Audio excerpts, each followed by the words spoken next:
Hello.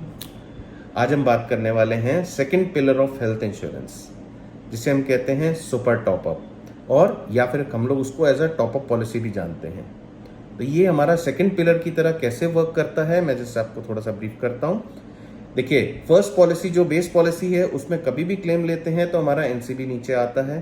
तो उस वजह से हमारा कई बार हम लोग सोचते हैं कि हम उसमें क्लेम छोटे मोटे 10-15 हज़ार, 20 हज़ार, 50 हज़ार तक के आए तो ना डालें, सो दैट हमारा एनसीबी खराब होगा। तो ये उसको कवर करने के लिए है। इसका प्रीमियम बहुत ही कम रहता है। जैसे मैं बोलूँ आपको, टॉपअप का हम 20 लाख रुपए, 50 लाख का हम सम इंश्योर्ड अगर लेते हैं तो उसका प्रीमियम हार्डली 4 से 5 हज़ार रुपए आता है। उसका बेनिफिट ये है कि बेस पॉलिसी आप जितना मर्जी यूज करिए, सुपर टॉपअप आपका इन्फ्लेशन कवर करके रखेगा। राइट? कल को कोई भी आज के छोटे मोटे क्लेम आते हैं, बेस पॉलिसी में डालते रहिए आराम से, टेंशन फ्री होके कि एनसीबी खराब हो रहा है। डोंट वरी, आपका 50 लाख खड़ा है, उसमें भी एनसीबी जुड़ रहा है, वेटिंग पीरियड कवर हो चुका है, you can avail that any time once your basic amount is exhausted. तो that is the beauty of this product. आपका इन्फ्लेशन परमानेंट कवर करके चलेगा।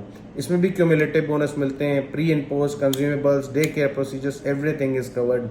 और सबसे बड़ी चीज़ है, इसका बेनिफिट क्या है कि आपका ये बेस पॉलिसी के इंश्योरर के ऊपर डिपेंड करता है, और कोशिश करके बेस पॉलिसी जिस कंपनी की आपने ली है सेम कंपनी के लीजिएगा, सो दैट कभी भी क्लेम में आपको कोई दिक्कत नहीं आएगी। कैशलेस में दो कंपनीज कभी भी इंटरफेयर नहीं करती हैं, तो सेम कंपनी का लीजिएगा। That is my suggestion to you for today, and this is the second pillar.